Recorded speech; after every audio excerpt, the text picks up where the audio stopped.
Radio V. Radio in TV. Radio in TV.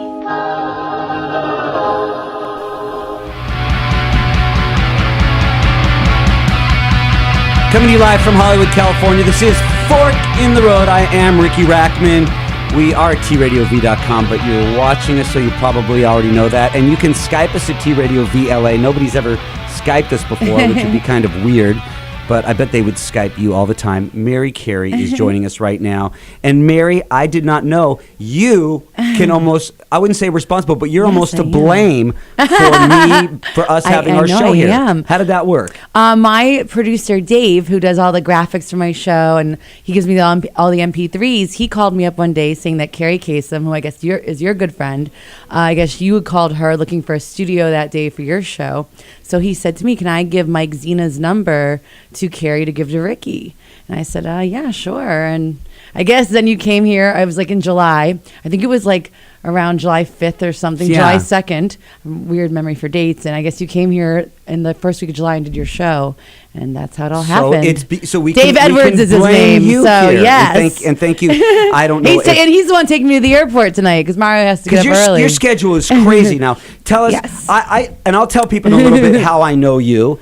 But your schedule right now is like really nuts. Like you're coming in here and you're leaving right away. I know. Yeah, I'm going to Key West to do Fantasy Fest with Ron Jeremy. So I'm hosting the Everything or Anything But Clothes party tomorrow night. Are you naked? Well, I'm doing one feature show. Like I dance on stage and like I call it like burlesque almost. And then the next night is the lingerie party that Ron Jeremy and I host together. And then the next night's the Pimps and Hoes party. So the next 2 nights we just host parties together. Just good, clean fun. Yeah. So yeah, it's with Ron. So it's always fun doing things with him, except for the fact that he gets a lot of girls. Well, he tries to get a lot of girls. So it's like he tries, I think he tries for about 80 and he gets at least 1 or 2.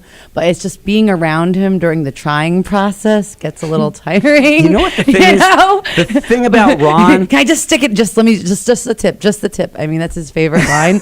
And it's a little.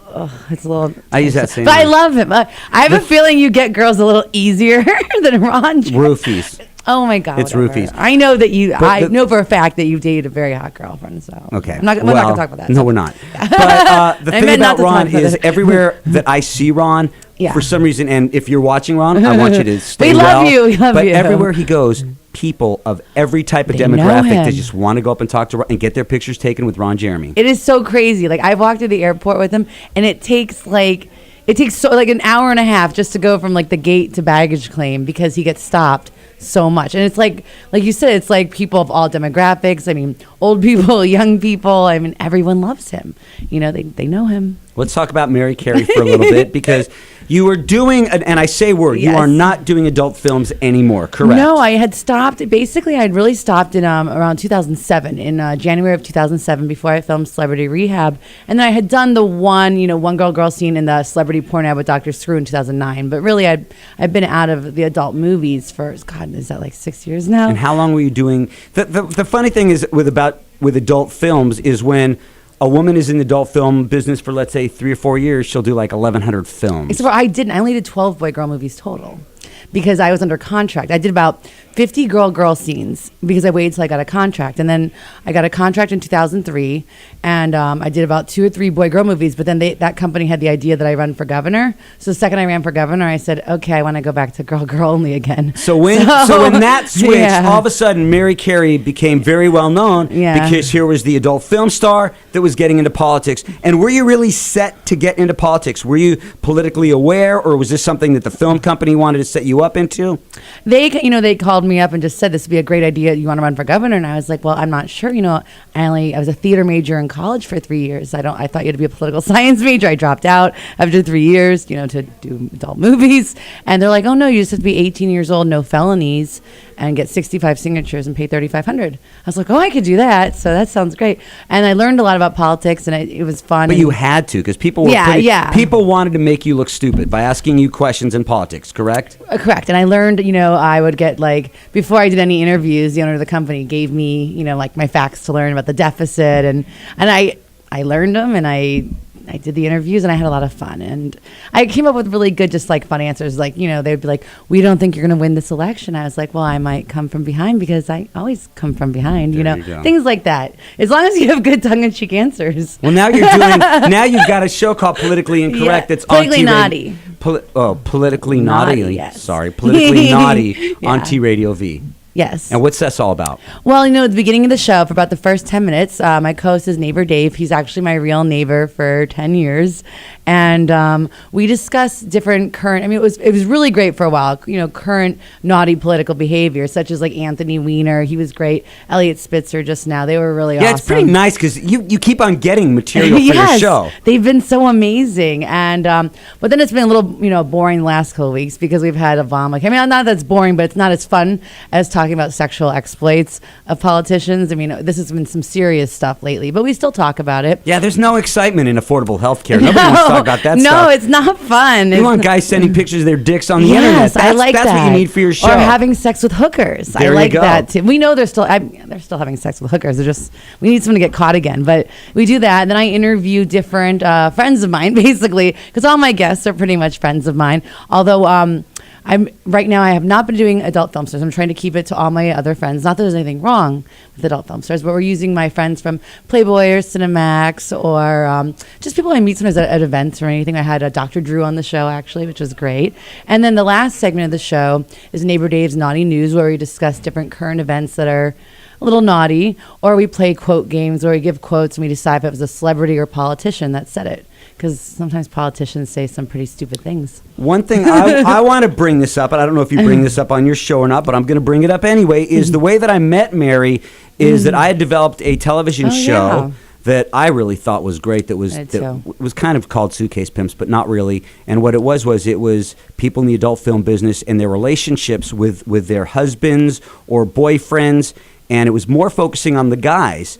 You are an example of someone that is married, married to a guy that is not what you might think is the type of guy that would be married to an adult film star. Mario is great guy, American hard work. What does he do for a living? He's a union electrician at Universal Studios. Really like that guy. Really like that guy. But the thing about Mario was he was not comfortable. And that was what I found was so interesting was he really, like some guys you think like, dude, check out my chick's boobs. You can see me here. He did not think that because you were his wife. Yeah, and he didn't like the fact that you did that for a living or that it's still out there. No, and it was funny when he came to my first feature booking, you know, like, because I do my stage shows, sometimes I put like boobs in guys' faces or stuff.